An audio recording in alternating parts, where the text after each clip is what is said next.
petit quart d'heure, on m'a dit le quart d'heure tourangeau, mais je ne sais pas s'il existe, mais en tout cas le quart d'heure pluvieux qui nous a amené à démarrer avec un petit peu de retard. Donc ce début d'après-midi, on va parler de transmission et de voir dans quelle mesure le geste culinaire peut réintégrer la sphère domestique en fait. Alors il y a d'autres aspects parcellaires de ça qui ont été abordés, puisque la table ronde sur la télévision ou l'atelier sur les chefs à domicile peuvent répondre pour partie pour cette question. Mais là, on essaie d'aborder un angle complémentaire. Et donc, pour ce faire, alors par rapport au programme que vous avez, c'est les 2 minutes de blague, par rapport à l'intervention de ce matin, il était prévu Freddy Tiburce, de Cercle Culinaire, qui malheureusement a eu un accident personnel, physique, je crois qu'il s'est cassé la jambe ou quelque chose comme ça, donc il lui a empêché de venir jusqu'ici. Et donc ce n'est pas, comme vous pourriez le penser, la présence de Françoise Barbin-Lécrevisse, qui a très gentiment accepté de le remplacer dans cette table ronde, n'est pas un effet de la manifestation de ce matin. Hein. Donc je vous prie de constater mon courage à rester sur scène. Bon, voilà. Je garde la position dominante, mais j'essaierai de me faire tout petit pour laisser à ces dames, qui sont 1000 fois plus légitimes que moi, l'essentiel de l'espace du discours. Donc, autour de moi, comme je disais, Françoise Barbin-Lécrevisse, qui est auteure, qui a notamment publié plusieurs ouvrages, de nombreux ouvrages, mais j'en cite 2 qui me semblaient importants par rapport à la problématique d'aujourd'hui. La cuisine du bonheur, ou le temps maîtrisé. Et un deuxième, la Charente gourmande. On verra pourquoi ils sont les balises qu'on a évoquées ensemble par rapport à son propos. Et ces ouvrages se prolongent dans des ateliers culinaires, une démarche pédagogique qui nous a semblé intéressante. Ensuite, à ma gauche, Sylvie Cavalier qui a fondé une société qui s'appelle Coach & Cook, qui donc a une approche à la fois vers les particuliers, c'est ce qui nous intéresse le plus aujourd'hui, mais aussi vers les entreprises de formation culinaire. Donc c'est un phénomène qui se développe énormément. Et elle va nous parler à la fois de la méthode, de la philosophie, et puis aussi du public. Ça me semble important de l'évoquer. Et puis, tout à ma gauche, Vanessa Gilbert, qui a créé, elle aussi, donc qui est diététicienne depuis de longues années, et une grande expérience, et qui parallèlement a développé des ateliers Saperli-Popote, avec une volonté de mettre au cœur de cette approche une notion d'équilibre, enfin elle va le détailler bien mieux que moi, une vision un peu holistique, un peu globale de l'alimentation, toujours bien sûr à travers comme support l'aspect très concret de la transmission des gestes culinaires et de l'apprentissage. Donc moi je vais dans un premier temps leur passer quelques instants la parole à chacune pour qu'elle détaille un peu mieux que je ne l'ai fait leur activité, et puis après on rentrera dans le cœur du sujet.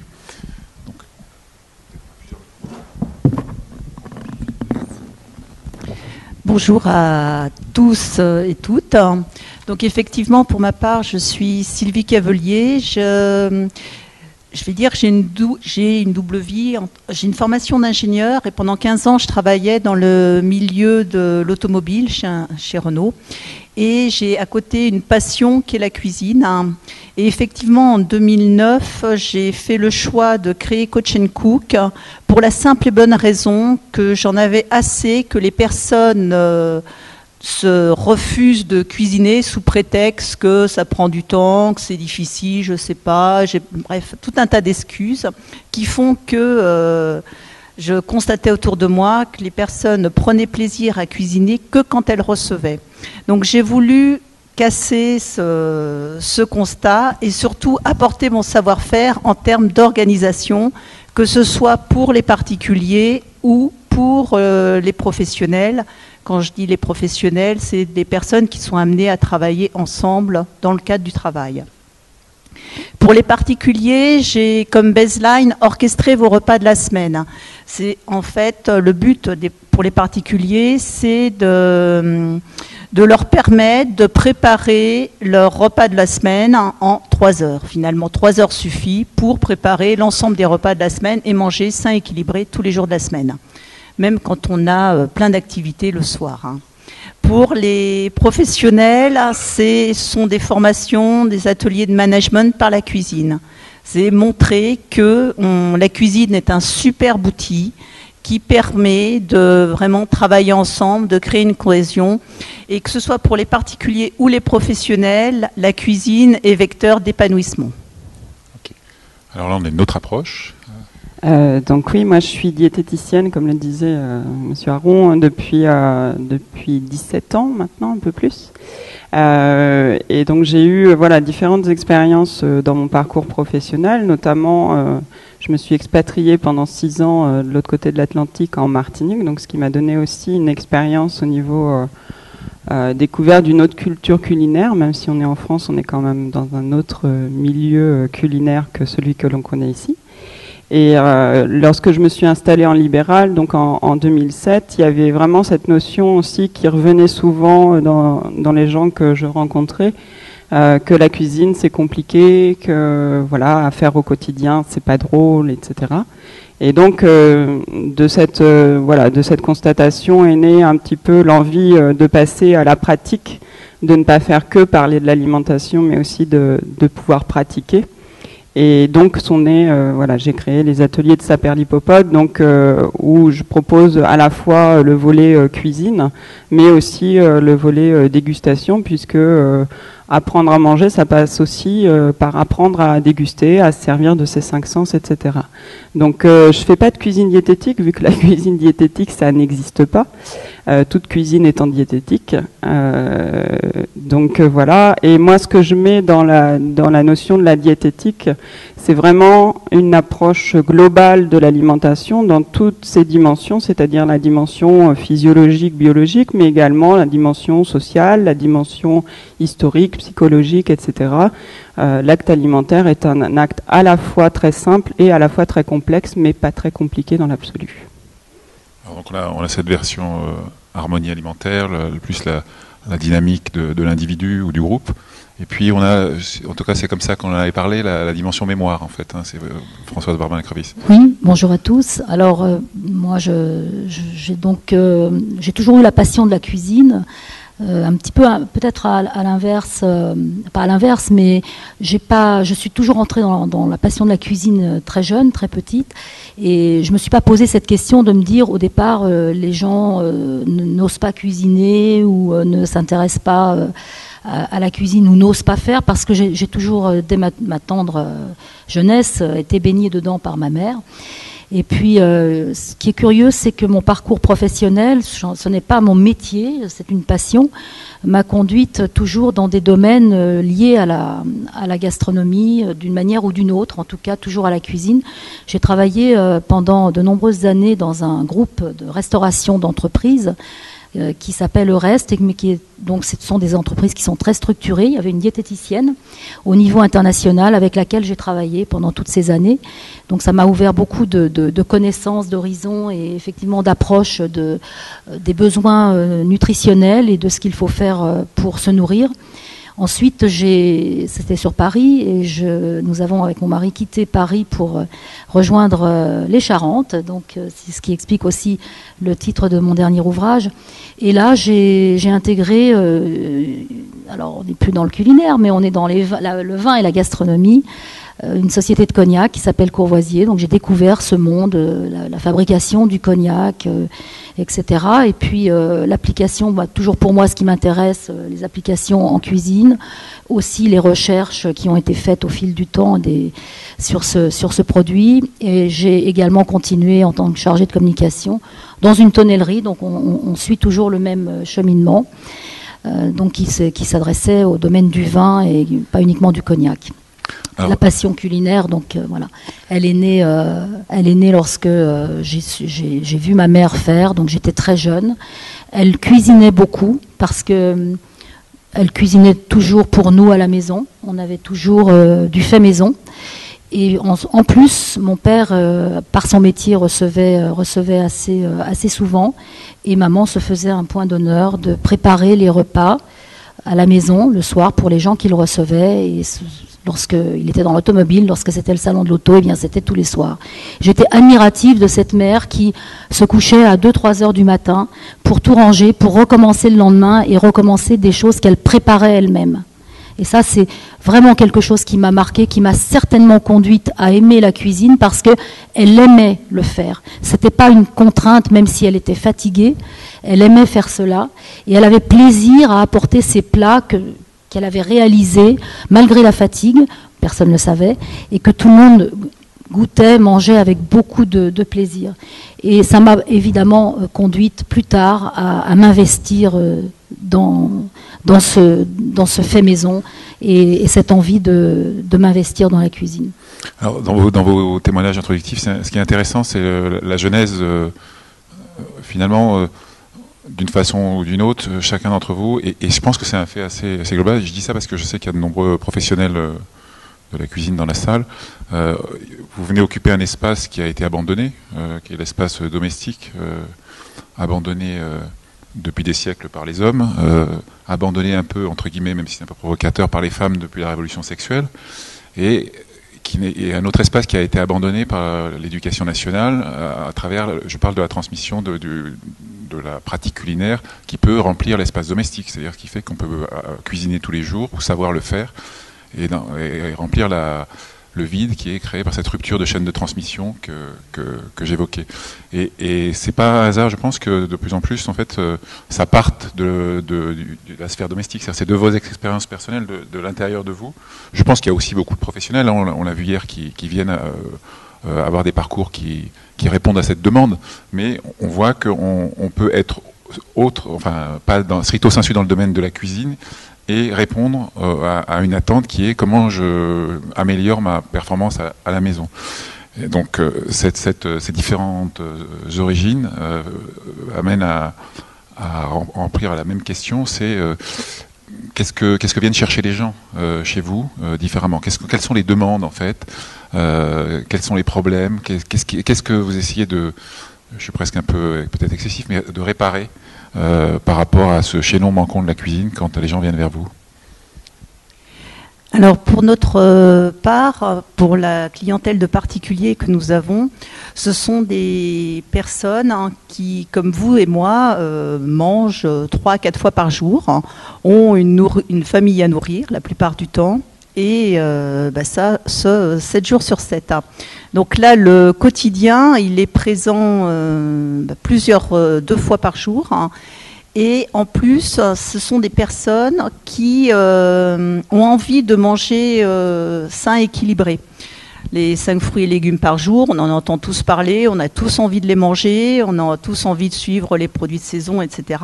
Et c'est des personnes qui se trouvent confrontées à... elles ont un emploi du temps, elles arrivent chez elles, il est 7 heures du soir au mieux, elles ouvrent le frigo, et bon, là, c'est un peu sauf qui peut. Donc ces personnes-là, quand elles viennent chez Coach & Cook, c'est qu'elles ont besoin d'être aidées en termes d'organisation. Elles n'ont pas envie d'apprendre à faire une pièce montée. Bon, ça, il y a des cours qui le proposent.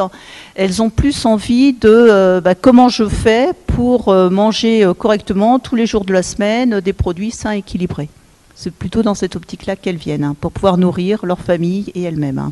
On est sur une cuisine quotidienne. On est sur une cuisine quotidienne, tout à fait. Parce que un autre phénomène, parce qu'on a évoqué la surmédiatisation ce matin, on sait qu'il y a beaucoup de gens qui viennent aussi pour faire de la cuisine de performance. Là, c'est pas le cas, et c'est cet espace-là qui était. Oui, tout à fait. De votre côté. Oui, c'est pareil. Hein. Effectivement, on en a déjà parlé lors de ces 2 jours, mais le secteur qui est le plus en vogue, c'est dans la librairie, c'est la vente de livres de cuisine. Dans les médias, on voit bien qu'il y a une multiplication des programmes, mais c'est souvent effectivement sur de la cuisine, je dirais. Spectacle, mais les pratiques culinaires en fait au quotidien, elles n'ont pas évolué, quoi. C'est-à-dire qu'il n'y a pas plus de gens qui cuisinent au quotidien. Donc moi, c'était vraiment ça qui m'intéressait, puisque de par mon métier dans l'alimentation, dans la diététique, c'était vraiment comment se nourrir au quotidien, quoi, qui m'intéressait. Et il y avait cette notion que effectivement c'est compliqué.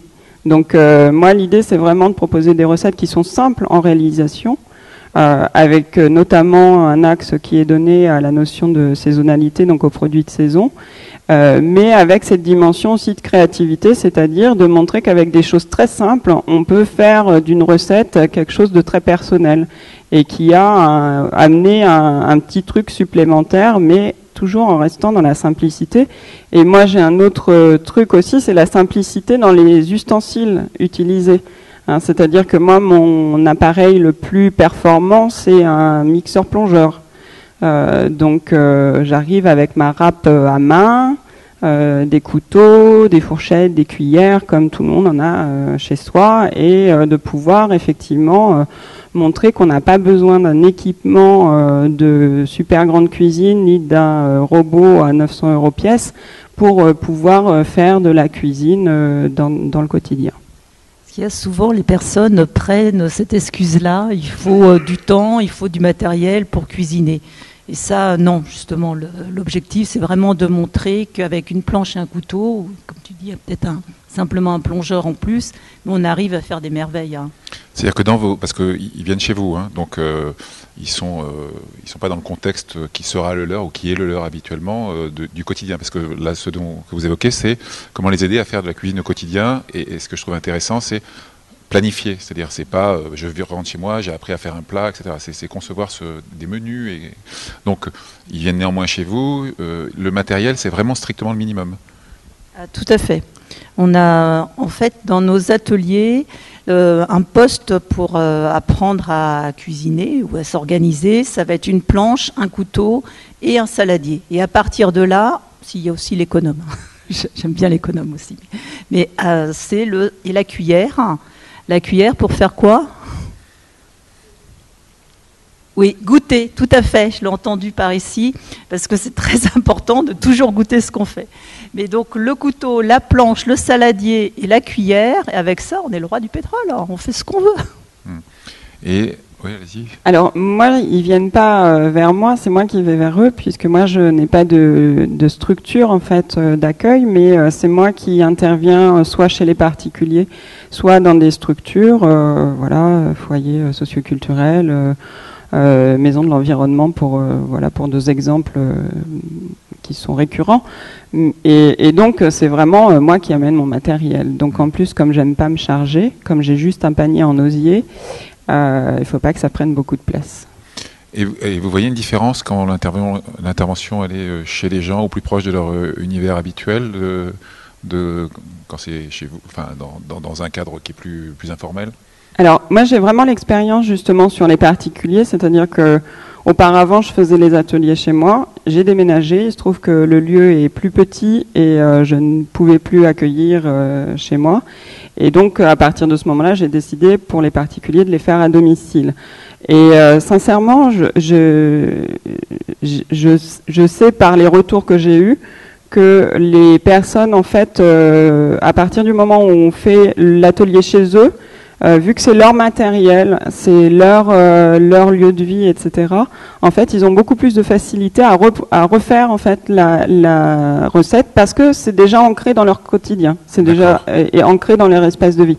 Alors que quand ils viennent en fait faire un atelier, il y a une dimension entre guillemets consommation d'un atelier, consommation d'un temps d'animation, d'un temps de loisir, qui vont pas forcément réintégrer après dans leur quotidien. Donc moi, depuis que j'ai changé, je trouve que c'est beaucoup plus efficace. D'accord. Ça, c'est la notion d'appropriation, en fait. On viendra parce que je pense qu'il y a une possibilité de discussion là-dessus, mais il y avait ce thème de la maîtrise du temps que vous avez évoqué, qui me paraît très, très, très important, parce que c'est souvent certainement par là que se posent les questions. Hein. C'est la diminution du temps de préparation, la diminution des temps repas qui nous a conduit aux situations difficiles où est la cuisine domestique aujourd'hui, et puis aux opportunités que ça représente pour la réinvestir. Mais je me souviens, quand on a discuté, vous me disiez aussi, parce que des recettes sont des fois avec cette notion de mémoire, de retrouver des produits, de travailler un terroir, vous parliez aussi de la façon de préparer des produits qui éventuellement ne seraient pas toujours faciles, mais organiser la gestion de ces produits à l'avance. Hein. La gestion du temps, oui. En fait, pour moi, il n'y a pas vraiment de recette. C'est donc un sous-titre de votre ouvrage, c'est ça que je voulais dire. Oui, c'est ça c'est l'ouvrage. Mais pour moi, il n'y a pas de recette vraiment compliquée.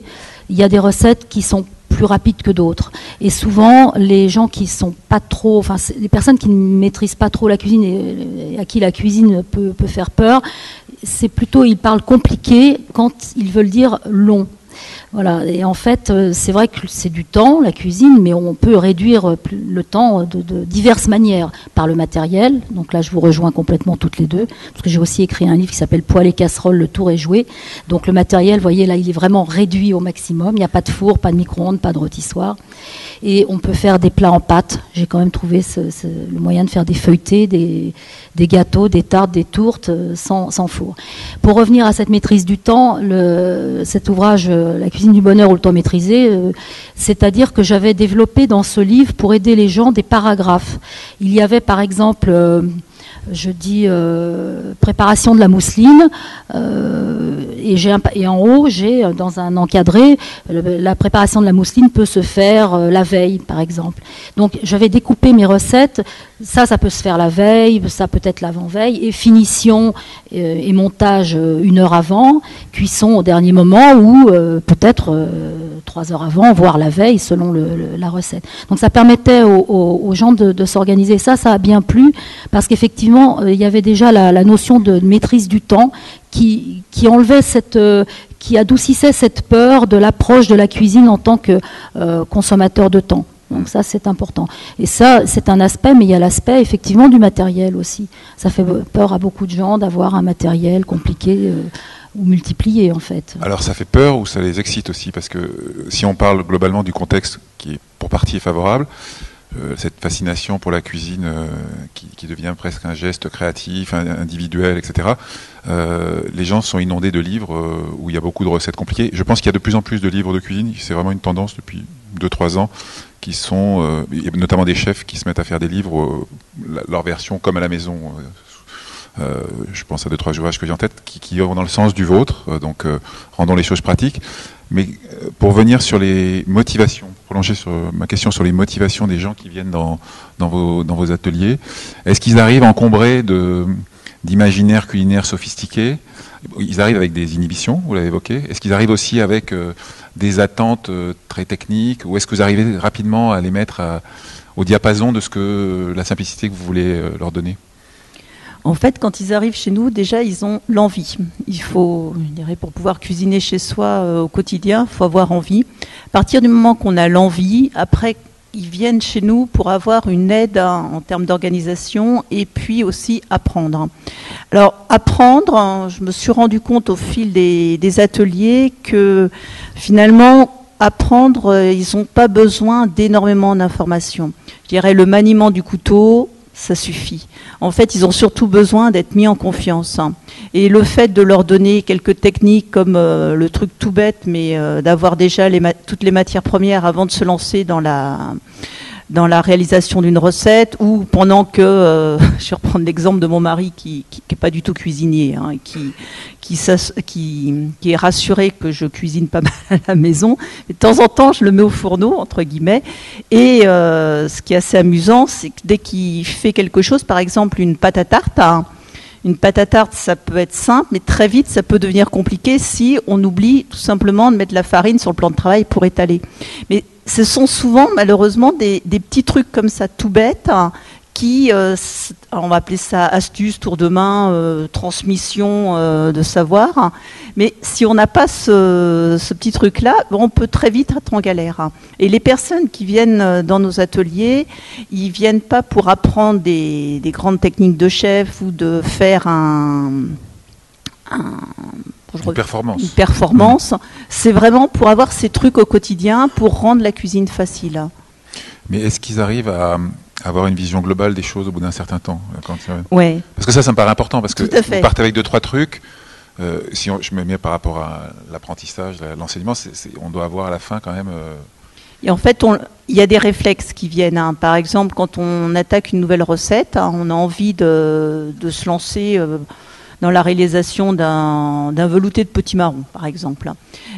on leur apprend qu'il faut lire la recette de bout en bout pour avoir une vision globale et savoir où ils vont. Et là, à partir de là, petit à petit, ils vont pouvoir s'organiser, savoir que telle chose, on peut le faire à ce moment-là, pendant ce temps-là, on peut faire autre chose. Et du coup, ça devient beaucoup plus facile et plus rapide. Cette partie, pas non culinaire, mais capacité d'analyse, de démystification du plat réalisé, c'est aussi important dans votre approche? Oui, je pense qu'il y a beaucoup d'inhibitions en fait. C'est surtout ce qui amène au fait de pas cuisiner. Hein. C'est surtout que on a l'impression de pas savoir faire. Donc en fait, quand on a l'impression de pas savoir faire, normalement on devrait essayer de faire. Et en fait, on se rend compte qu'on a tous un peu les mêmes réflexes, on fait pas. Et donc ça va de pire en pire, bien sûr.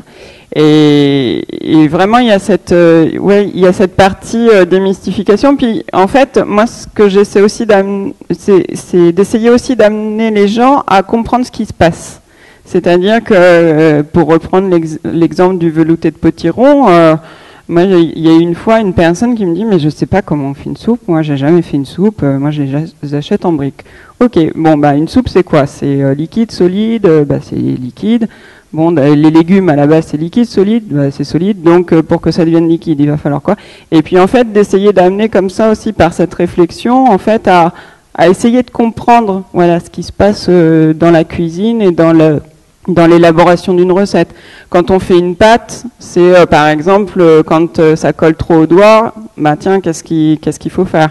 Bon ben voilà, alors on remet quoi? On remet de l'eau, on remet de la farine. Bon bah si on remet de l'eau, ça va coller plus, donc c'est pas ça. Donc voilà, c'est aussi d'essayer d'avancer comme ça, de tâtonner, de refaire, de répéter. On sait bien que l'apprentissage passe aussi par la répétition. Et donc c'est aussi de leur proposer, ben voilà, au fur et à mesure de refaire chez eux et de pas hésiter à faire des retours, à reposer des questions. Moi je suis toujours voilà joignable, il n'y a pas de souci et souvent voilà les gens peuvent revenir aussi et notamment par exemple dans le secteur au foyer socioculturel là, à Courteline où j'interviens donc sur le secteur social où c'est des personnes que je revois en fait. Tous les 15 jours. Donc moi ce que je leur propose c'est ben voilà dans le temps des 15 jours là où on va pas se voir, refaites au moins une fois chacune des recettes qu'on a préparées ensemble et comme ça on en rediscute la fois d'après, vous me dites ce qui s'est passé pour vous, etc. Et au fur et à mesure voilà ça se fait, ça rentre et finalement ben, ils se rendent compte que c'est simple parce que ils voient bien que c'est simple quand on le fait à l'atelier. Et après, pour ce que je disais, finalement, quand ils le font pas chez eux, le fait de le remettre en œuvre à la maison, c'est des fois assez complexe. Donc le fait de les pousser, de leur dire, bah voilà, on en repart dans 15 jours de ce que vous avez fait à la maison, ça peut aussi amener à les faire pratiquer.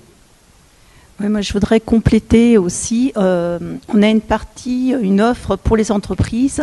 Et là, le public qu'on a, généralement, ils n'ont pas choisi de venir dans un atelier culinaire. Hein.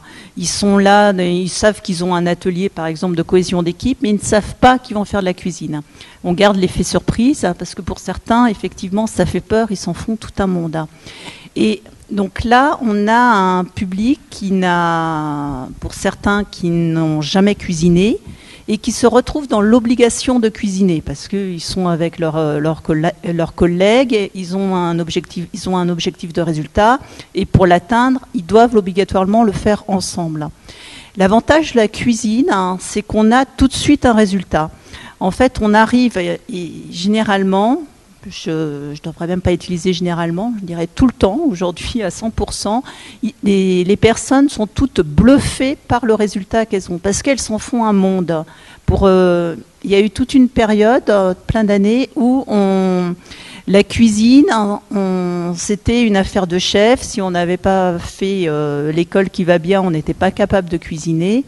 Là, c'est en train de tomber, je dirais que les mentalités changent et on est en train de se rendre compte au fur et à mesure que finalement on arrive à faire quelque chose avec finalement 3 fois rien et assez rapidement. C'était une affaire de chef, mais c'était aussi une affaire de mère, hein, pas brasier et autres. Mais donc là-dessus, ce que j'entends dans ce que vous me dites, c'est que finalement pour la majorité, ces stagiaires sont un peu comme des enfants abandonnés par la mère cuisinière, quoi. Ah oui, tout à fait. Même si des fois il y a des ados, hein, mais on fait partie d'une génération, ouais. effectivement, où on n'a pas eu, en tous les cas pour ma part, je suis née en 68, et clairement, ma mère m'a pas appris à cuisiner. Ouais. Donc, clairement, ouais. Oui, si vous êtes né en 68, effectivement, oui, ça a été l'époque charnière où il y a eu une démission totale de beaucoup de parents, pas uniquement sur le plan culinaire, sur le plan de beaucoup de choses. Hein. La démission, c'est les mères. Les mères, mais les pères ont été passifs, ils n'ont pas repris le fourneau pour autant. Oui, mais il y a quand même eu un mouvement global. Enfin bon, ça pourrait faire un autre sujet, mais il y a eu. Je pense que c'est au cœur du sujet. Oui, complètement, parce que il y a pas, bon, les mères, bien sûr, on sait que c'est là, tout est parti de là, le Women's Lib, et puis on laisse tout tomber, on veut surtout pas, la cuisine c'était effectivement relégué au statut de femme, et donc on veut se démarquer, on veut être à l'égal des hommes, donc on laisse tomber automatiquement tout ça. Même moi j'ai connu même des jeunes filles à l'époque qui aimaient la cuisine, mais qui ont justement par réaction, on dit non, je n'ai plus envie de cuisiner. Et ça a été dramatique, cette période, ça c'est sûr.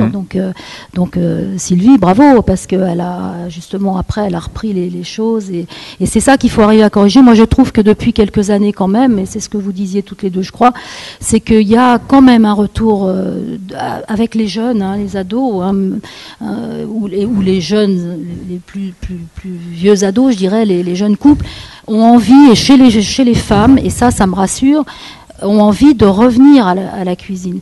Et ce qui est important, je crois que c'est ça, c'est de faire passer ce côté échange, partage, plaisir. Donc effectivement, les parents ont un rôle, il faudra le reprendre dès le début, donner cette envie de partager, cette envie de cuisiner avec les enfants, parce que c'est la joie, c'est pas au contraire, oh tu me salis tout, ben non, c'est pas ça, c'est expliquer, tu vois, si tu prends tel récipient pour mesurer ta farine, t'en mettras moins à côté, ça sera mieux, mais bon, c'est pas grave, tu ramasses, voilà. Il faut arriver à donner cette envie, et après, mais c'est magique. La cuisine, c'est magique. On part de produits bruts. On a des tas comme ça devant soi. C'est des produits bruts, de la farine, des œufs, du beurre, de la crème, enfin bref. Puis à la fin, on a un résultat. On a quelque chose. Ça peut être un gâteau, ça peut être un plat cuisiné, ça peut être un pâté en croûte. Mais c'est extraordinaire. Et là, quand on a fait ça, je peux pas croire quand on n'a pas fait ça une fois après qu'on n'ait pas envie de continuer. Ça ne paraît pas possible. Mais je crois que ça doit s'exercer dans une atmosphère de détente, de plaisir, d'échange. C'est ça qui est important. C'est pas une contrainte. Il ne faut pas que ce soit une contrainte. Ce que vous dites là, c'est dans cette démarche pédagogique, hein, celle dont on parle, hein, pour le domestique. C'est ce qu'elle réalise c'est de avec faire leurs réveiller un ateliers, peu l'enfant, réveiller l'enfant créateur. Ou l'adulte, oui. Hein, derrière l'adulte. C'est ça. Ouais. Et c'est ce que viennent chercher, je suis persuadée, les groupes qui viennent chez vous. Donc moi, c'est un public un peu différent. Ce sont des volontaires, hein, en ce qui me concerne, évidemment, qui viennent me chercher. Il y a eu parfois, c'était pour une école, donc des jeunes enfants, et les enseignants m'avaient demandé si je voulais bien faire un peu de cuisine avec eux. Mais tous les enfants étaient absolument, ils m'ont fait des petits mots, j'ai gardé tout ça, mais ils étaient subjugués. Il n'y en a pas un qui a dit j'ai pas envie de faire, pas un. Et pourtant, au départ, c'était pas des enfants qui cuisinaient chez eux ou avec leur maman, parce que c'était quand même des petits. Hein. C'était pas ça. Donc, il y avait le jeu aussi, le jeu d'être ensemble, de fabriquer ensemble et de voir le résultat. C'est ça qui est important. Et je crois que si on pouvait redémarrer cette envie de la cuisine à partir d'un âge plus jeune, mais c'est bien aussi que des adultes aient cette démarche volontaire de vouloir apprendre, hein, ça c'est bien, mais il faudrait le démarrer plus jeune. On a des enseignants dans la salle ici, je pense qu'ils partagent aussi ce ça, on aura l'occasion d'échanger, je pense, ça me paraît important aujourd'hui sur ce sujet-là, parce qu'il y a vraiment un chantier. Mais les enfants, oui, bien sûr, mais j'insiste, c'est souvent l'enfant, parce que vous dites c'est un jeu, donc il faut que les adultes aient envie de jouer et être dans cette dimension enfant que chacun a à l'intérieur de nous. C'est-à-dire que oui, chez l'adulte, c'est une autre approche. L'enfant va être beaucoup plus spontané, mais chez l'adulte, il a cette peur au départ, ce que disait Sylvie. Donc c'est là ou Vanessa ou les deux d'ailleurs. C'est cette peur. Donc et cette peur, l'adulte, il a peur de mal faire. Donc il a peur de l'échec. Et ça, c'est dommage parce que il faut pas l'avoir. Il faut au contraire se lancer, se dire que c'est pas, c'est un échange. mange et c'est un plaisir. Il faut le prendre comme un plaisir et pas comme une contrainte. Alors, évidemment, il y a ce que j'appelle la cuisine alimentaire. On ne peut pas y échapper, c'est-à-dire que c'est la cuisine de tous les jours. Mais on peut la faire avec plaisir et conviction et sans prendre autant de temps que quand on reçoit un groupe de 6 ou 8 amis à la maison, on fait entrée, plat, dessert, etc. La cuisine de tous les jours, c'est pour la famille. Donc on est moins nombreux, on est plus décontracté, on peut réaliser des choses plus simples et aussi savoureuses en prenant des bons produits. On va pas revenir là-dessus, tout le monde est bien d'accord, la base ce sont les produits. Et à partir de là, on peut faire une cuisine de tous les jours fait maison. Et c'est vrai que si on a transmis, puisqu'on est dans ce sujet, si on a pu transmettre cette passion, cette envie de cuisiner, parce que la cuisine c'est un partage avec les autres, ça c'est évident, que ce soit avec la famille ou avec ses amis, on peut cuisiner. On a entendu, je ne sais plus hier, effectivement, quelqu'un qui avait envie de manger, de préparer pour soi-même. Bon, mais oui, très bien, et au contraire, parce que c'est comme ça qu'on développe le plaisir pour aussi tout le monde.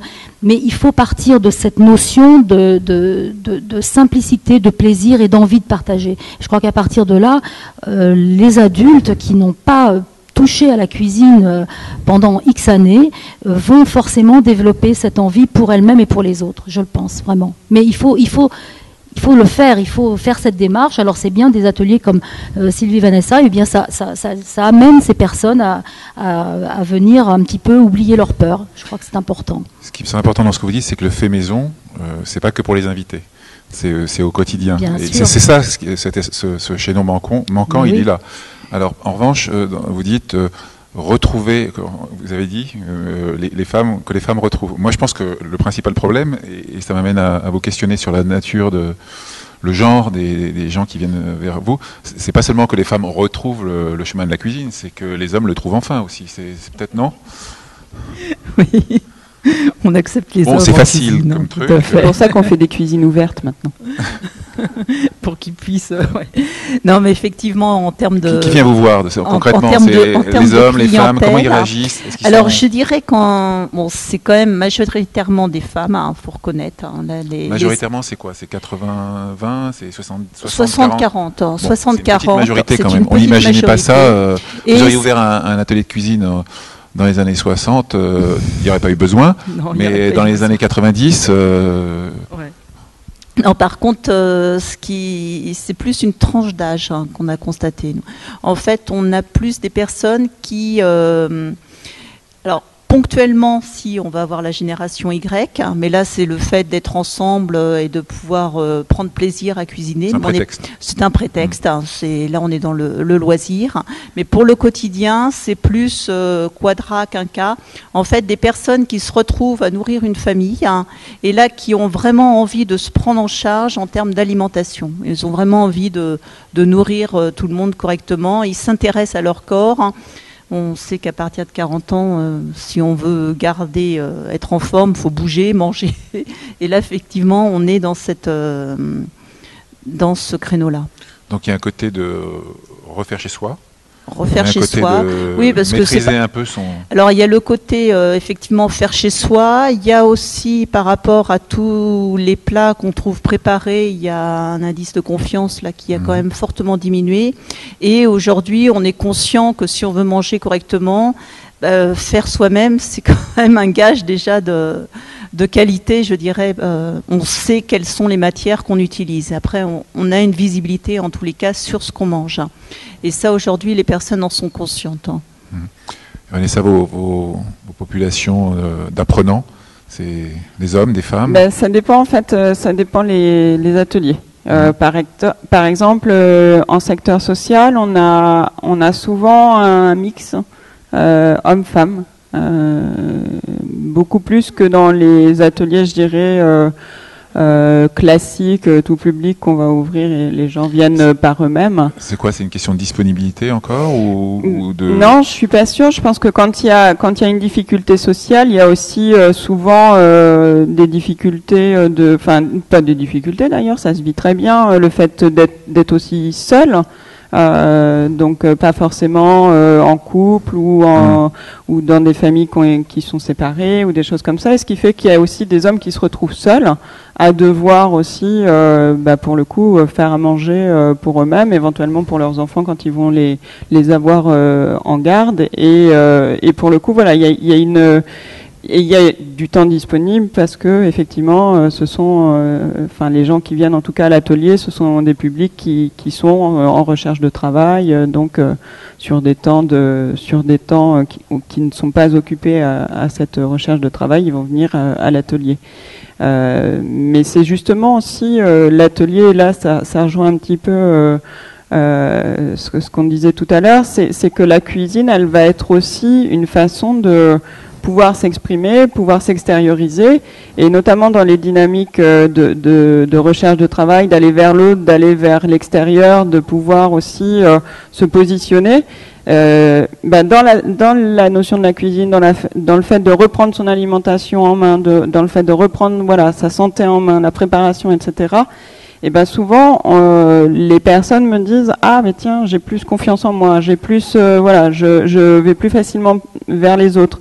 Mais voilà, donc au niveau du public sur ces ateliers-là, c'est relativement mixte. On a même des fois plus d'hommes que de femmes. Donc c'est maîtriser son alimentation, c'est un peu maîtriser sa vie, c'est. Ouais, il y a cette dimension-là. C'est être capable de surtout. Se sentir capable de faire dans un espace qui est finalement assez sécurisé, cocooné, etc. Puisqu'on est en groupe dans une cuisine. Et quand on se sent capable là, des fois, ça permet d'améliorer la confiance en soi sur l'extérieur. En fait, la cuisine, c'est vraiment un outil formidable. Moi, au départ, quand j'ai créé Coach & Cook, j'ai commencé qu'avec des particuliers. Et c'est en ayant donc dans nos ateliers des particuliers donc qui se retrouvaient à plusieurs pour cuisiner que là, j'ai vu que j'avais un outil mais extraordinaire parce que tout le monde, toutes les personnes, elles ont la banane, elles osent, elles échangent. C'est un outil de partage, c'est un outil on met tout à plat, on oublie tout, on passe dans un autre univers. Et puis là, on voit aussi tous les tempéraments, toutes les attitudes se révéler. Et en plus, en très peu de temps finalement, 2-3 heures, mais tout le monde ressort grandi, mais dans tous les sens du terme. C'est vraiment un outil extraordinaire. Non seulement on se fait du bien pour le corps, mais aussi pour l'esprit, c'est extraordinaire. Ce que j'entends, ce que vous disiez, Vanessa, c'est qu'il y a un effet retard finalement de la libération de la femme, c'est que l'autre aspect des choses, c'est qu'il y a eu la restructuration des familles, et ça a mis les hommes face à leurs responsabilités, et ça les amène à se poser sérieusement la question. Et je crois que vous aviez à peu près tout évoqué, le regard des enfants sur la cuisine des parents. Peut-être vous pouvez en dire un mot. Alors moi, niveau transmission, je suis un peu mal placée parce que moi, j'ai des parents qui sont post-68A. Ils ont connu 68. Enfin, ma mère un peu moins parce qu'elle était dans la Nièvre, donc c'est pas arrivé. Donc ils ont été stagiaires en fait. Voilà, ma mère elle était un petit peu en marge du truc. Elle est arrivée après la bataille. Mais moi, j'ai toujours vu mes deux parents cuisiner, c'est-à-dire aussi bien mon père que ma mère. Et pas plus mon père sur des trucs festifs, etc. Donc c'est vraiment voilà, moi j'ai longtemps été au pays des bisounours concernant la répartition de la cuisine dans les familles parce que pour moi c'était pareil chez tout le monde. Donc effectivement ça m'a permis aussi justement d'avoir cette envie de cette transmission et de dire voilà, moi ce que j'ai reçu j'aimerais bien pouvoir à mon tour le transmettre. Et de ne pas le vivre comme quelque chose de négatif puisque votre père faisait la cuisine. Et de pas Parce que sinon vous auriez été dans le schéma. Oui. Alors, mes parents faisaient la cuisine et nous, on participait. C'est-à-dire que très tôt, à partir de 7-8 ans, mais on participait dans la cuisine du quotidien. C'est-à-dire, on participait pas que sur la cuisine du week-end. Donc, dans le quotidien, on aidait à faire l'épluche, à faire la sauce, à faire des trucs, à faire machin.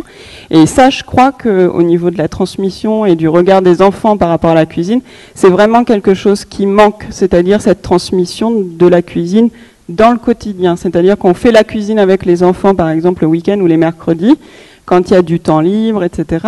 Mais par contre, on n'amène pas les enfants dans la cuisine, forcément dans le quotidien, dans la cuisine du quotidien. Cela dit, c'est déjà bien, à mon avis, si on amène les enfants à la cuisine le mercredi et le week-end. Je ne suis pas sûre que ce soit toujours le cas depuis de nombreuses années. Enfin, il y a eu, ça l'était dans le passé, mais il y a eu ce déficit. En revanche, simplement souligner une chose, c'est qu'à toute chose, malheur est bon. Je dirais que la libération de la femme a quand même un point positif, peut-être. Je pense qu'on peut le souligner. Je constate quand même que, au fil du temps, depuis ce mouvement, il y a quand même beaucoup d'hommes qui sont venus à la cuisine. Et notamment chez la jeune génération, je dirais les trentenaires, même jusqu'aux trentenaires, et même au-delà, bien sûr.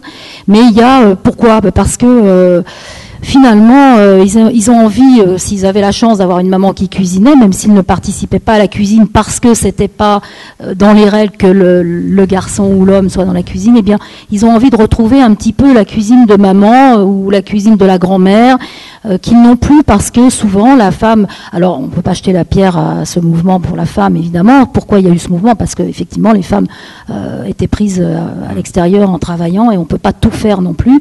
Et c'était aujourd'hui, les hommes donnent la main dans une famille en général, ils participent, mais pas que sous l'effet de la contrainte, c'est aussi une. Oui, je pense qu'il y a vraiment un partage qui est venu au fil du temps. Bon.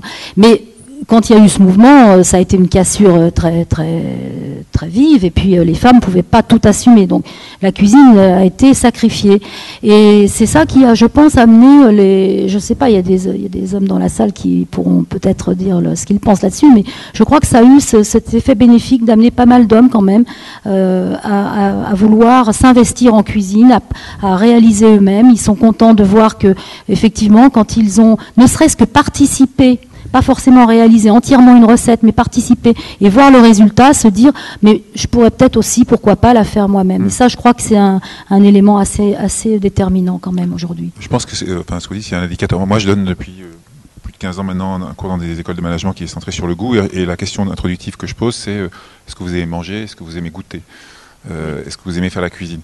Et j'ai vraiment clairement vu sur les populations qui sont non culinaires, justement, l'évolution de... Il y a 15 ans, c'était 2 filles sur un groupe de 20, éventuellement un garçon en plus. Et puis maintenant, on est à 90% qui s'y intéressent, garçons et filles confondus. Donc ça, c'est un petit indicateur quantitatif qui vaut ce qu'il vaut, mais qui est objectif, ce que vous dites. Ce que je voulais dire aussi, c'est par rapport à cette idée de mettre les enfants dans le rôle de recevoir la transmission tout de suite. Est-ce que quand les stagiaires viennent, vous donnez cette dimension, vous leur dites, bon, ben, c'est bien de le faire, vous savez faire quelque chose maintenant, après on va venir sur le geste qui semble un élément important, vous savez faire quelque chose, mais le gardez pas pour vous, c'est par rapport aux populations qui viennent apprendre un tour pour faire un joli plat qui impressionnera la famille, comme si c'est moi qui l'ai fait. On n'est pas dans c'est pas cette dynamique-là, en tout cas, qui va permettre de réinvestir l'espace familial de façon équilibrée et durable, on va dire. Alors, est-ce que vous leur dites de faire avec les autres ce que votre voisine a évoqué pour que ça fonctionne? Est-ce que c'est une dimension que vous intégrez ou ça vous paraît pertinent? Alors, nous, c'est pas une dimension qu'on fait apparaître. Par contre, c'est quelque chose qui en découle. Parce qu'à partir du moment où on sait faire, on prend plaisir à faire, qu'on a envie de partager, naturellement, on va dire, bah tiens, j'ai appris ça aujourd'hui, on va parler, il y a une discussion qui s'ouvre, et à partir du moment qu'on échange, qu'on discute, en plus, avec le plaisir, on donne envie. C'est dans ce sens-là qu'on le fait. Ouais. Donc, ce qui fait que celui qui est dans cette logique de performance, donc truc un peu égoïste de faire la cuisine pour faire le beau, quoi. Il décroche de cette approche telle que vous la présentez toutes les trois, qui est plus dans le temps, plus dans le familial, plus dans la simplicité. C'est pas la cible. Non, tout à fait. Là, on est vraiment dans du quotidien, dans du pratique, dans du plaisir, dans de l'envie, du partage. Donc alors c'est rigolo parce que cette année à l'atelier, je fais des ateliers aussi avec les enfants, et en fait à l'atelier il y a une jeune fille qui est venue la première fois, alors avec l'appareil photo, le bloc-notes, et en fait elle a un blog, et donc elle voulait prendre des photos, noter pour après remettre sur le blog et tout ça. Et très rapidement, c'était juste pas possible parce que elle a 12 ans, je crois. 11 ans. Donc, Et elle a vu rapidement qu'en fait, elle pouvait pas être soit en train de noter et prendre des photos, ou soit, enfin voilà, si elle faisait ça, elle n'était pas dans le groupe. Mais il y avait ce truc de, je montre ce que je fais, mais un peu dans une notion de représentation. Et je dis, spectaculaire. profite ici, et justement, ce que tu auras, ce dont tu te souviendras, tu pourras justement le retransmettre après. Ou on fait la photo si tu veux à la fin, une fois que la recette elle est finie, mais pendant l'atelier, sois là, observe, d'être présent aussi, d'être vraiment présent, pas juste physiquement, mais d'être présent dans l'observation, dans l'écoute, dans le toucher, etc. Donc ça, c'est vraiment quelque chose qui est important aussi pour moi dans la démarche que je fais. Et avec les enfants, avec les adultes, des fois on fait l'atelier et on mange ensuite ce qu'on a préparé. Avec les enfants, je le fais jamais. C'est-à-dire que, en fait, moi, je veux qu'ils repartent avec ce qu'ils ont fait pour justement pouvoir le partager avec les autres personnes dans leur famille, mais aussi pouvoir en parler, c'est-à-dire expliquer ce qu'ils ont fait et pas juste expliquer comme ça dans le vague, mais expliquer avec concrètement ce qu'ils ont fait et la réalisation du plat du ou des plats qu'ils ont préparés. Créer le lien avec la sphère domestique. Alors on va venir, là ce qu'on aborde est extrêmement important, c'est le ici et maintenant et là où se fait le geste. Mais je ne résiste pas à vous donner une petite anecdote qui va dans le sens de l'enfant de 12 ans là, que j'ai attrapé hier dans l'atelier chef à domicile. Pour ce côté spectaculaire des enfants qui sont finalement le côté positif de la télé, c'est que ça les intéresse émotionnellement. Un des chefs qui présentait ces activités raconte en fait que bien sûr la télé amène beaucoup d'intérêt pour le sujet. Les gens n'ont pas envie juste qu'on leur fasse à manger, que le chef leur fasse à manger chez eux. Ils ont envie aussi de participer. Il y en a qui viennent prendre des photos. Et il a eu le cas d'un gamin qui est venu, qui devait avoir le même âge, 10-11 ans, qui au bout d'un moment vient dans la cuisine et dit au chef à domicile, il te reste 5 minutes. Comme s'il était dans un jeu télévisé. Donc on voit à quel point ça peut abîmer l'esprit dans ce côté spectaculaire. Et là, c'est précisément pas ce que vous faites, puisque c'est les ramener dans le temps, alors avec le lien à la maison. Et cette table ronde, le point clé de ce que vous mettez en scène et ce que vous expliquez, c'est la transmission du geste. Il y a 1001 façons de réinvestir la technique culinaire dans l'espace domestique. Alors il y a les livres, bien sûr, et c'est important. Pas que ça, hein. Moi je les ai écrits après, mais enfin j'ai... Oui, mais vous avez prolongé. C'est ce qui me semble intéressant dans votre intervention, c'est que vous prolongez prolongez par le geste. Oui. Voilà. Il y a les tablettes. Là, ce matin, j'entendais Oprah Winfrey qui avait réussi à faire changer la couleur de la tablette qui va inonder les États-Unis parce qu'elle préférait vert pomme. Et bon, mais ça, et il y a la télévision qui a été évoquée ce matin, qui suscite l'intérêt, mais est-ce que ça transmet je pense qu'on peut poser la question. Et ce qui se passe dans la cuisine, c'est que c'est imitation. Donc, est-ce que c'est quelque chose qui est dans la demande des gens, donc on leur montre, est-ce qu'ils en vivent l'importance, ou est-ce qu'ils viennent déjà aussi avec... au bout d'un moment, avec plus de recettes, un savoir qu'ils auraient appris ailleurs. Enfin, comment les gens gèrent avec leur relation à ce qui peut être livresque, visuel, autre, par rapport à l'intérêt que présente le fait que vous leur montriez, que vous fassiez des choses avec. Alors, nous, quand ils viennent, c'est pas non seulement pour voir, mais c'est pour faire, pour apprendre. Donc là, c'est vraiment, ils ont besoin de pratiquer, d'essayer. Par exemple, dans certains ateliers, je m'amuse à faire monter les blancs en neige à la main. Alors, bien sûr, il y a les fouets électriques, mais là, c'est simplement pour montrer que finalement, en ayant un mouvement où on met de l'air, on arrive à obtenir un résultat. En fait, ils ont besoin... ils essayent, hein, ils viennent là pour essayer. Donc la chantilly, pareil, hein, on se fait souvent tout un monde de la chantilly. Simplement, en ayant le bon mouvement, on arrive à obtenir quelque chose. Donc là, ils essayent, je leur montre, ça ne marche pas, on recommence. Et à la fin, ils repartent, ils savent le faire, ce mouvement. Il suffit de leur montrer, de leur expliquer pourquoi il faut faire ça et ce que ça donne. Alors il y a ces gestes-là, et puis il y a les gestes qui sont aussi à la base de l'inhibition par rapport à la cuisine. Le chaud, Ne pas se couper? Comment... Tout à fait. Il y a tout un tas de règles de ce que j'appelle des règles de sécurité. Tout simplement, ça commence par le maniement du couteau. Est-ce que c'est pas des points clés? C'est ça que je voulais dire. C'est-à-dire que ça, ils ne le trouveront pas dans le livre. Hein. Non, tout à fait. Le b.a.-ba. Déjà, quand ils arrivent, effectivement, tout à l'heure, on parlait du matériel qui était vraiment le strict minimum. Hein, et le strict minimum, c'est pour nous le grand couteau. Le grand couteau que vous avez ou que vous n'avez pas dans votre cuisine. Hein, mais souvent, les particuliers qu'on a, ils l'ont dans la cuisine, mais ils n'osent pas s'en servir. C'est tout bête. Mais... Ou ils n'osent pas l'aiguiser. Ça déjà non, ça, c'est à 100%, il n'y en a aucun qui l'aiguise. Mais donc là, on commence par là, effectivement, à leur expliquer que, attention, vous avez un couteau qui coupe. Hein. Donc là, et en plus, ils doivent l'utiliser. On leur interdit, on enlève les petits couteaux exprès pour qu'ils s'obligent à utiliser le grand couteau. Donc là, ça c'est le b.a.-ba pour commencer à cuisiner. Donc, je prolonge ma question. Il y a 2-3, j'ai envie de dire, presque des rites initiatiques dans cette démarche d'apprentissage, non? Autour du couteau, du feu. Oui, et on est encore pour moi dans cette notion d'être présent à soi et présent à ce qu'on fait, quoi. Faut pas oublier que la cuisine, c'est un formidable outil pour travailler la dimension psychomotrice. Donc effectivement, la coordination des gestes, etc. Et souvent, en fait, moi, ce que je remarque, c'est ça, c'est les gens, ils ont du mal à coordonner la gauche et la droite, quoi. C'est-à-dire que la main droite qui sert, la main gauche, on ne sait pas trop ce qu'elle fait, elle est posée à droite, à gauche, etc. Et moi, je leur explique qu'en fait, les deux mains servent toujours, quoi. C'est-à-dire que les deux mains, elles doivent toujours être occupées. Il y en a une qui coupe, l'autre qui tient, etc. Mais par exemple, quand on parle de la découpe, dans la notion d'être présent à soi, c'est vraiment avoir les yeux en train de regarder ses mains, quoi.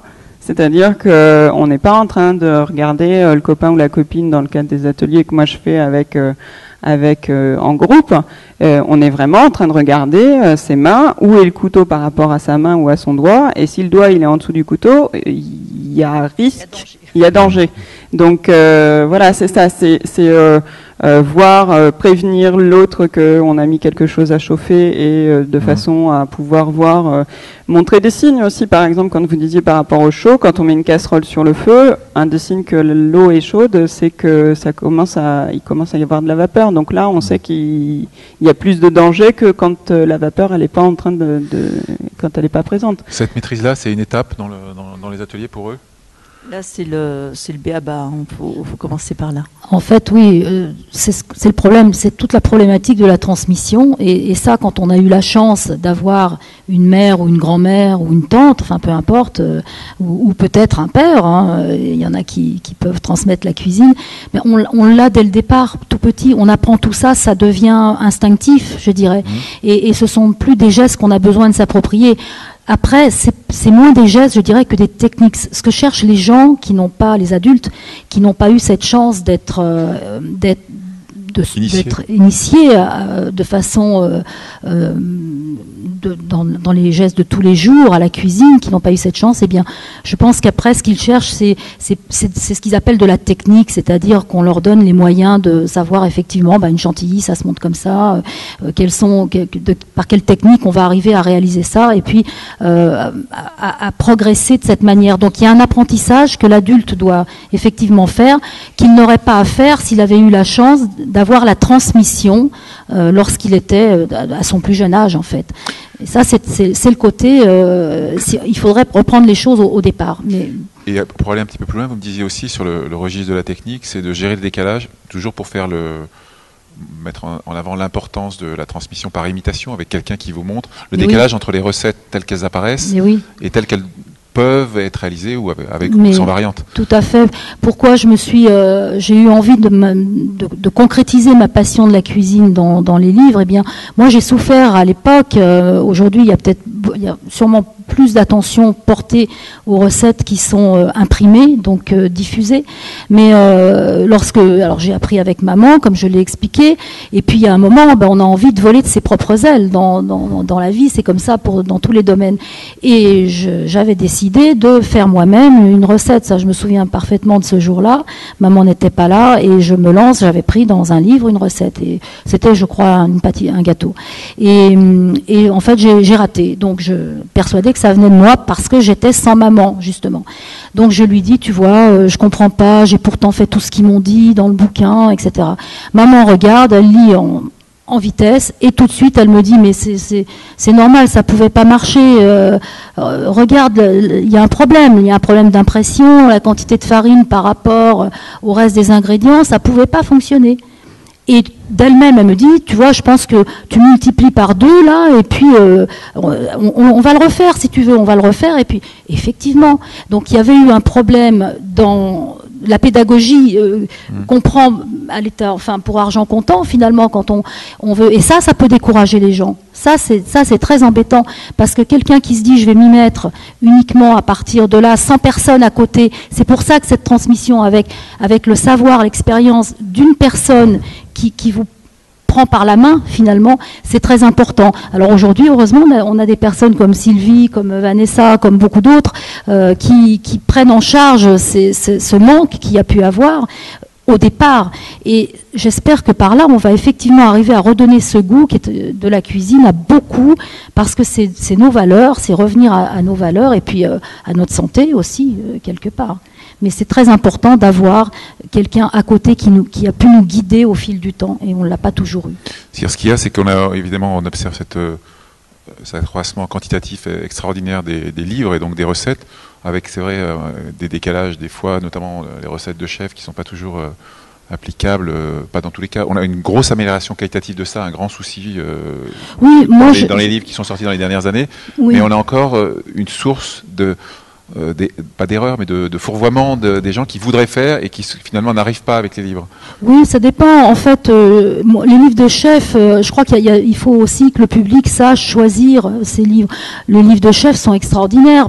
À partir du moment où vous vous intéressez vous-même à la cuisine, où vous réalisez vous-même, dans un livre de chef, vous allez trouver un fil conducteur pour vous, par rapport à votre goût à vous, par rapport à ce que vous avez envie de faire.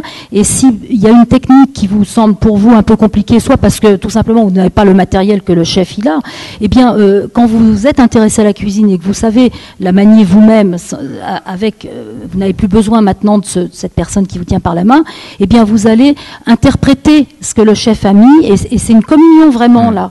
Et ces livres sont très intéressants, et peut-être que le public ne choisit pas les livres en fonction de ses besoins. C'est peut-être ça aussi. Faute d'être guidé, du coup. Pour être guidé, voilà. Mais je pense qu'il y a des livres qui sont là pour justement guider les gens et qui ont un rôle pédagogique et didactique vraiment important.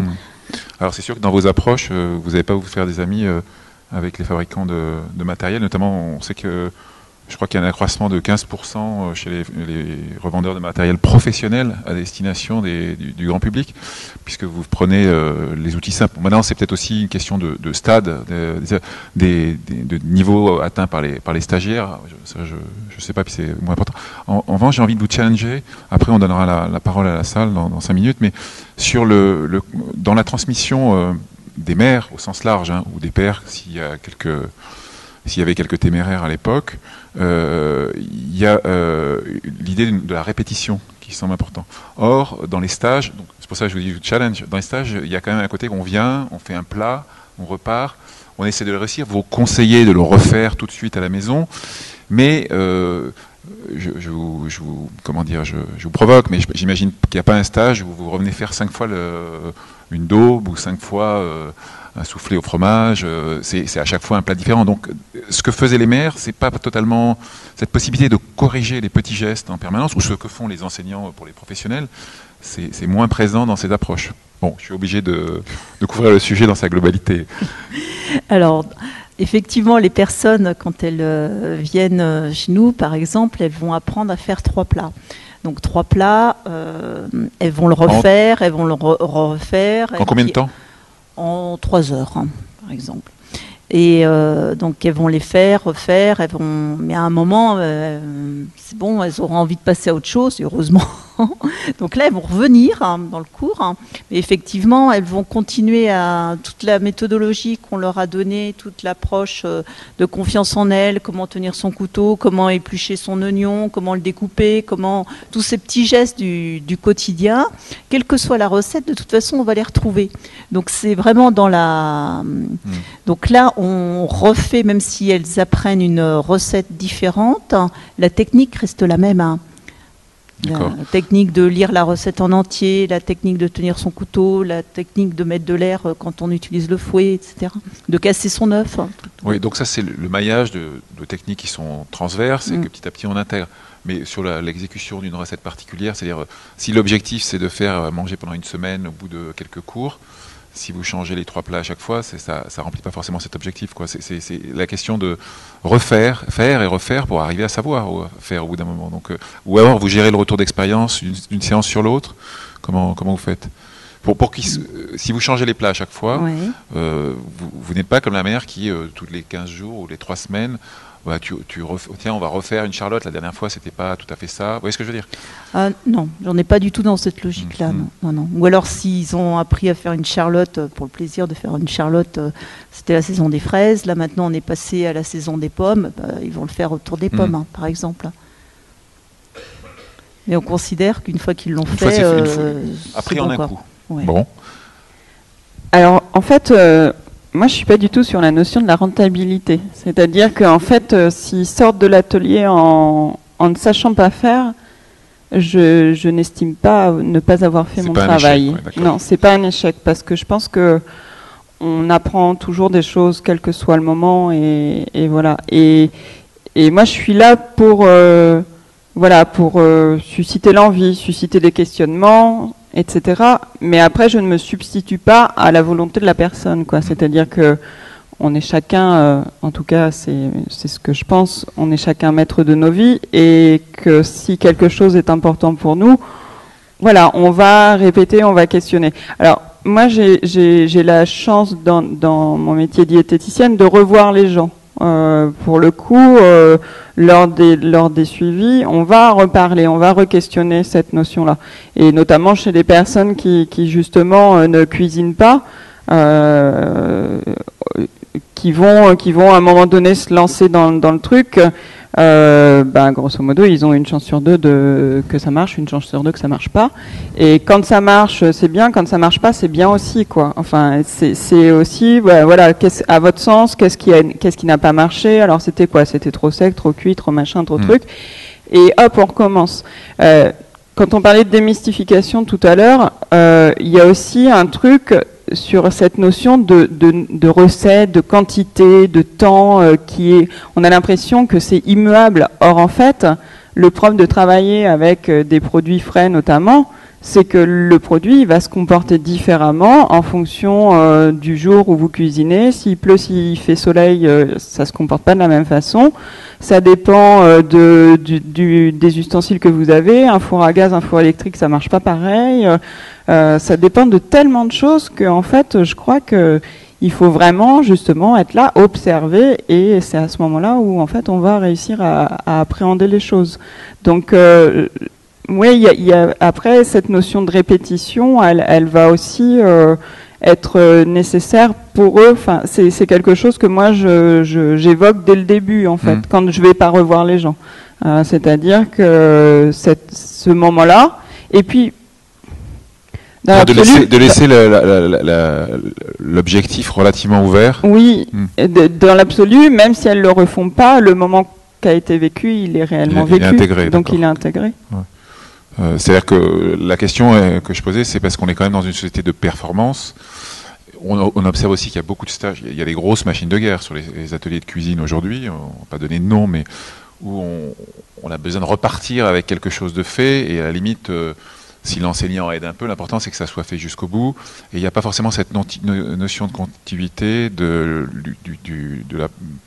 l'habileté domestique. Et c'est ça, à mon avis, c'est là-dessus que l'enjeu est très, très, très important, quoi, aujourd'hui. Oui, c'est sûr. Mais je pense que quand on travaille en atelier, en principe, chacun ressort en ayant réussi, je pense, la recette, parce que justement, il avait la personne qui était là pour pour expliquer. Ce qui est plus problématique, c'est quand la personne travaille seule avec effectivement un livre, un ouvrage, et là, s'il n'y arrive pas, il n'a pas quelqu'un en face pour lui dire, notamment si possible l'auteur, pour lui dire ce qui s'est passé. Moi, je sais que j'ai un exemple qui est flagrant là-dessus, enfin, j'en ai plusieurs, mais j'ai eu la chance évidemment d'avoir des contacts avec des gens qui avaient mes livres, hein, que je connaissais ou qui savaient où me trouver, et qui m'avait dit, voilà, j'ai fait cette recette, mais par exemple, galette de choux de Bruxelles, c'était complètement, ça s'est étalé, etc. Alors là, je questionne, je fais parler, je dis, alors comment t'as fait, etc.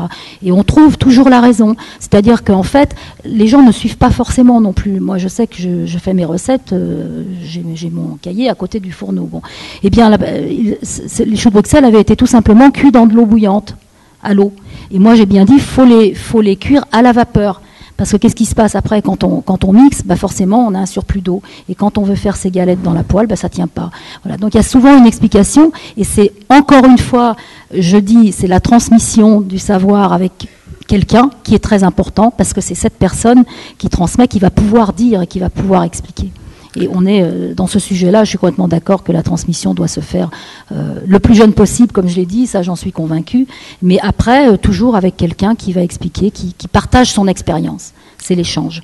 C'est sûr, pour rebondir sur la conférence introductive de Jean-Didier Vincent, qui démarrait au Paléolithique, la cuisine, depuis la guerre du feu, c'est appris par imitation. Donc ce qu'on remet dans l'espace domestique à travers ce que vous faites, c'est cet apprentissage par le geste, qui est regardé, qui est intégré, etc., comme on le fait dans la sphère de l'apprentissage professionnel, mais que d'autres moyens d'apprentissage ne donnent pas. Donc moi, c'est là-dessus que je voulais conclure, que ça dans l'approche de cette harmonie, équilibre alimentaire, presque vision de la vie, dans laquelle la cuisine reprend sa place, que ça soit dans cette idée d'enthousiasme, de désinhibition, ou de bien regarder ce que on a pu avoir de transmis, de ne pas perdre le fil de nos apprentissages culinaires. Je crois que le geste reste quelque chose d'essentiel. Et on a alors la question qui se pose, et c'est comme ça que je vais passer la parole à la salle, à cette heure post-ingestive, c'est mais pourquoi on a besoin de tout ça au fond aujourd'hui? Parce que pas que fait la police, mais que fait quelle pourrait être la réponse du monde éducatif demain? Et quand je dis demain, c'est pas l'année prochaine, mais pour pouvoir faire en sorte que ce soit pas finalement c'est pas pour vous enlever votre business, hein, mais il y a clairement une grosse demande, et il y a certainement un gros besoin, et une demande qui croît de façon peut-être parfois un peu demande de performance, mais quand même cette envie-là, comment la récupérer avant qu'elle le soufflet ne retombe, en fait? Parce que quand on en aura marre des émissions de télé, peut-être que, et si on n'a pas réinvesti cette sphère en sachant un peu plus passer de temps, en étant un peu plus présent ici maintenant dans les cuisines, parce que quelqu'un nous a appris, nous a montré, etc., on aura certainement laissé passer une occasion de cuisiner davantage. Donc c'est ça, là-dessus que je voulais vous passer la parole, et pour les questions bien sûr, mais aussi pour des réactions sur comment combler cet espace domestique, culinaire, qui a un peu été abandonné pendant quelques dizaines d'années. Voilà, pour les questions et pour les remarques éventuelles.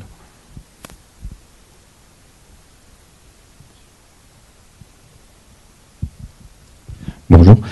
On n'a pas abordé l'aspect vocabulaire, hein, c'est-à-dire comment vous intégrez le vocabulaire technique. Est-ce que vous l'intégrez sur une clientèle de particuliers? Moi, par exemple, c'est pas pour me dédouaner, mais dès que je me mets devant une recette, il y a une chance sur deux qu'il y ait 3 mots qui bloquent, quoi, en fait, et ça me bloque la recette. Donc, est-ce que vous intégrez aussi un apprentissage du vocabulaire, ou est-ce que vous prenez parti de tout simplifier, mais à ce compte-là, le vocabulaire n'est pas connu? Enfin, bon, voilà, moi, j'ai le problème du vocabulaire. Vous avez dû vous ennuyer pendant la barbe alors, hein? Ah oui, c'est vrai, effectivement. Alors moi je fais dans le sens inverse, c'est-à-dire que j'utilise vraiment un vocabulaire simple, hein, couper, découper, etc. Et en fait je vais des fois dire voilà, ça en fait en cuisine on dit comme ça. Mais voilà, si la personne ne le retient pas, au moins elle l'a entendu déjà une fois.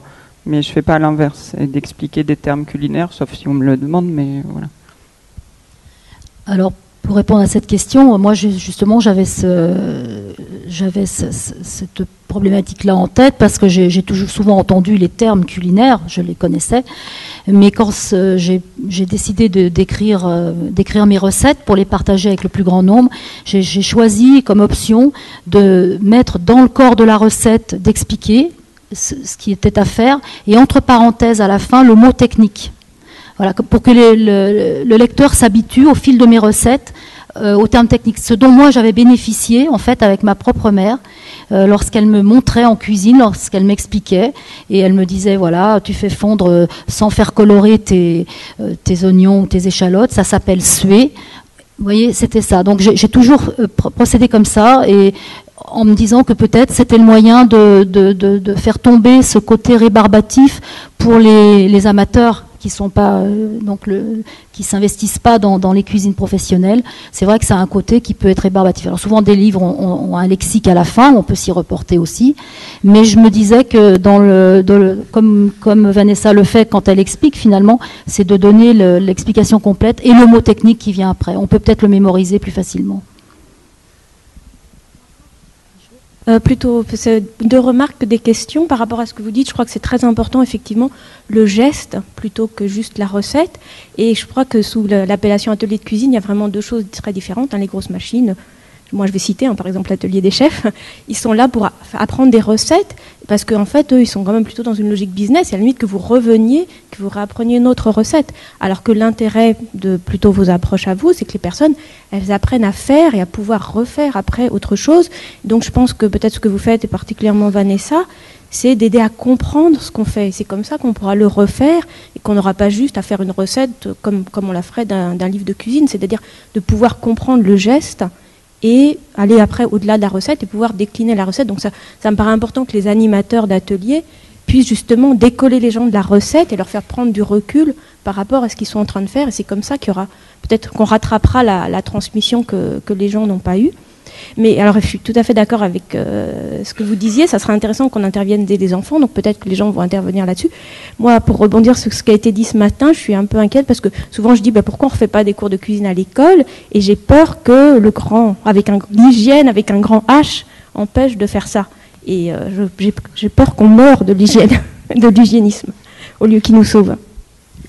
Je suis complètement de votre avis. Alors ça, et pour cause, puisque lorsque j'étais jeune adolescente, à l'époque, moi, à mon lycée, eh bien, c'était optionnel, il y avait des cours de cuisine, entre autres, il y avait d'autres choses, mais il y avait des cours de cuisine. Évidemment, je me suis inscrite tout de suite. Et en fait, les enseignants n'avaient pas à aller à la pêche pour trouver des élèves. Les cours étaient pleins parce que les élèves s'inscrivaient très volontiers à ces cours. Et c'était un moment extraordinaire. À chaque fois, les élèves il y en avait un qui était désigné pour faire les courses, donc qui faisait avec sa mère évidemment, et ça changeait à chaque fois. Et en fait, on s'était aperçu en parlant entre nous que le soir même, il était hors de question qu'on ne refasse pas à la maison ce qu'on avait fait au lycée avec les enseignants. Et je crois savoir, j'ai un peu perdu le fil, mes enfants sont grands maintenant, mais je pense pas qu'il y ait de cours comme ça aujourd'hui dans les lycées. Et je suis d'accord avec vous, parce que s'il y avait ça, au moins on pourrait peut-être pallier ce manque de transmission qu'on a dans les familles. Alors attention, il ne s'agit pas de tout remettre encore sur le dos des enseignants, parce qu'ils ont beaucoup de décharges sur leurs épaules, les pauvres.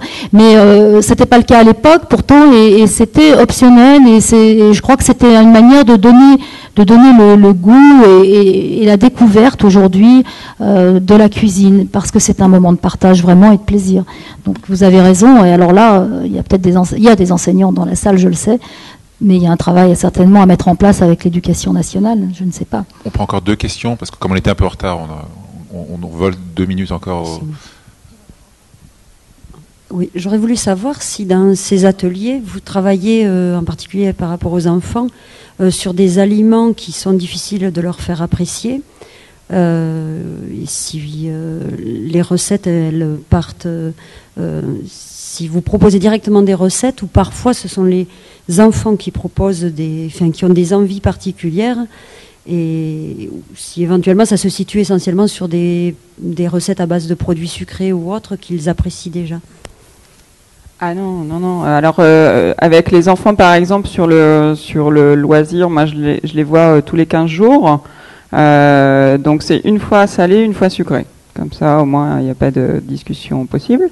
Et en fait, moi, je me rends compte qu'ils ont autant de plaisir à faire du sucré qu'à faire du salé, quoi. Ça, c'est... Enfin, je crois que ce qui leur plaît, c'est faire la cuisine, quoi, de toute manière. Donc, voilà. Après, quant à la notion des produits, en fait, moi, je travaille sur les deux tableaux. C'est-à-dire qu'à la fois, je demande aux gens ce qu'ils ont envie de cuisiner. Et à la fois, moi, je propose des choses. Donc, comme ça permet aussi de pouvoir apporter des choses qui sont pas forcément évoquées. Je leur demande toujours s'ils sont d'accord. Hein. Je suis pas à imposer des choses, etc. Le but, on est bien d'accord, c'est de passer un moment agréable. Donc, s'ils n'ont pas envie de cuisiner, je ne sais quoi, du pané ou du potiron, je vais pas leur dire si, c'est la saison, vous allez voir, ça va être génial. Ou alors, je les préviens pas. Mais voilà. Et à domicile, en fait, je fais pareil, c'est-à-dire, soit je propose aux gens de se laisser faire, c'est-à-dire qu'ils vont me dire ce qu'ils n'aiment pas, s'il y a des allergies, s'il y a des trucs, s'il y a des dégoûts absolus, etc., ou s'ils ont des orientations vers lesquelles ils voudraient aller. Et à ce moment-là, c'est moi qui crée en fait les recettes qui vont être proposées. Ou alors, ils ont vraiment des envies très particulières, très déterminées, toujours avec cet axe de travailler sur les produits de saison, et donc plutôt sur le végétal que sur l'animal, pour des raisons très simples, c'est pour la prise de risque au niveau bactériaux. On prend une dernière question, monsieur, si elle est très courte, parce que je suis en train de me faire engueuler par l'organisation. Donc, moi, je suis professeur de cuisine dans un lycée professionnel, et en même temps, je donne des cours pour des adultes avec mon collègue. Parce que c'est un plaisir, on n'est pas obligé. Vous pouvez parler juste un tout petit peu dans le micro? Ah, excusez-moi. Et donc, moi, je voulais parler de la transmission. La transmission, quand on parle d'un problème de transmission, le premier problème de la transmission, c'est qu'avant, le fait de manger, c'était un partage. C'est-à-dire qu'on mangeait, la famille mangeait ensemble. À l'heure actuelle, qu'est-ce qu'on regarde? C'est que tout le monde, c'est une société individualiste où chacun picore de son côté, et il n'y a plus cette envie de manger ensemble. Si on retrouve. Moi, je regarde mes élèves à l'heure actuelle, et quand je leur pose la question, qu'est-ce qu'ils mangent, je regarde beaucoup d'élèves qui me disent qu'ils mangent chacun de leur côté. Je mangeais un kebab, je rentre le soir, je mange pas avec mes parents. Donc, je pense que la transmission, le problème de la transmission, c'était ça. Après, vous disiez comment transmettre. Mais transmettre, moi, quand j'ai aimé la cuisine et j'ai appris la cuisine, c'était par ma grand-mère. Et elle me disait pas des choses. Je regardais, j'avais une observation. Il n'y a pas de discussion, il n'y avait pas de... Alors que là, j'entends la transmission, il faut qu'on transmette, mais la transmission, c'est aussi une envie de la personne. Mais pour donner envie, il faut d'abord qu'elle le comprenne et qu'elle le partage. Après, juste dernière chose, sur les termes culinaires, parce que je donne des cours pour adultes, moi, c'était ma question que je me suis posée à moi-même. Est-ce que les termes culinaires que nous, qu'on utilise du domaine professionnel, est-ce que c'est important quand on fait des cours pour adultes qui viennent se faire plaisir le soir, après le travail? Mais je trouve que les termes culinaires, c'est important, parce qu'ils rentrent dans la profession un tout petit peu. Et si on ne met pas de termes culinaires, ça désacralise un petit peu les recettes des fois aussi. Et je pense aussi qu'il y a le dernier souci, c'est qu'on est dans une société de consommation, on est dans une société de performance, et on ne se laisse pas le droit à l'erreur. Je vois des personnes qui, tout d'un coup, ratent quelque chose et n'essayent pas à comprendre. Ça y est, ils ont raté. On passe à autre chose, on oublie, comme si c'était, on jette. Or, le problème, c'est qu'on a le droit à l'erreur. Même nous, en tant que professionnels, on fait des fautes et c'est grâce à ça qu'on invente ou qu'on fait des nouvelles choses. Je pense que vous soulignez un point qui a été abordé. Donc, on est d'accord sur pas mal des points que vous abordez. Donc, non? Oui, tout à fait. Oui. Bon, on va vous remercier personnellement et puis l'ensemble de l'audience. Et puis, moi, je remercie les membres de la table ronde d'avoir bien voulu traiter le sujet. Et on va laisser la place à nos impatients suivants. Merci encore.